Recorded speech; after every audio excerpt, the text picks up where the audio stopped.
শোনো শোনো দেশবাসী, শোনো দিয়া মন, বাংলাদেশের নতুন স্বপ্ন করিব বর্ণন। ৭১ স্বাধীনতা পাওয়া ছোট্ট দেশ, ঘামে শ্রমে এগিয়ে যাচ্ছে একটু একটু বেশ। ইতিহাসের পাতায় যদি একটু চোখটা রাখো, দেখবা রে ভাই নানা রকম সংগ্রামেরই গল্প। দীর্ঘদিন স্বৈরাচারের অপশাসন চলে, জনগণের মনে ক্ষোভের পাহাড় গড়ে ওঠে। বাংলাদেশের মানুষকে চেনেন নয়, তারা নতুন করে যখন চাকবে, আওয়ামী লীগের কাফন কেনার টাকা পাওয়া যাবে না, কবর দেওয়ার মাটি পাওয়া যাবে না।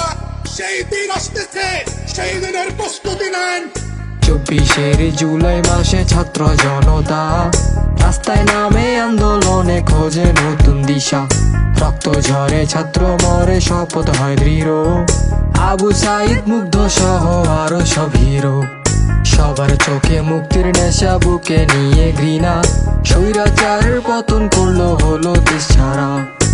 ইতিহাস, রক্ত, জীবন, ন্যায়, সংগ্রামের ইতিহাস থেকে আবু সাইদের জন্ম হয়।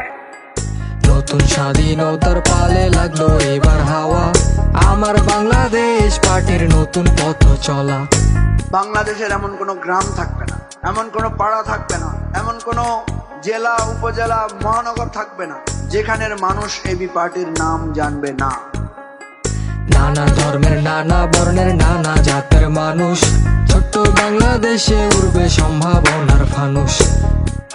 যেভাবে তার শিকারকে কখনো হাতছাড়া করে না, বাংলাদেশ বদলে দেওয়ার যে রাজনীতি, সেই রাজনীতি থেকেও আমরা পিছপা হব না।